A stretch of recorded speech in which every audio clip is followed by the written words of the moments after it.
এয়া আমি ৰাস চাবলৈ গৈ আছোঁ। আহিছিলোঁ বিজয়নগৰ চেপলিং স্কুলত, লগত বিপ্লৱ আৰু মই।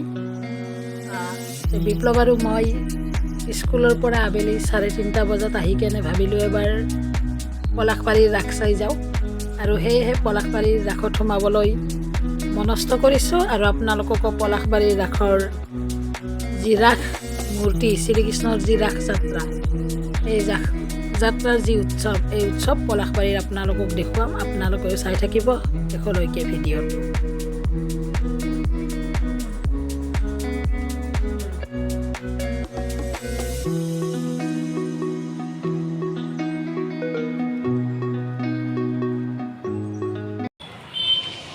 এয়া পলাশবাৰীৰ ৰাস মহোৎসৱ।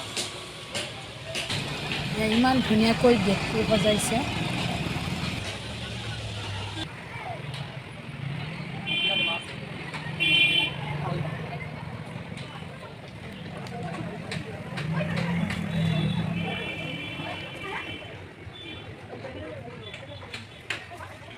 এয়া আমি ভিতৰত সোমালোঁ আৰু ভিতৰৰ দৃশ্য আপোনালোকে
तन है एक प्राण है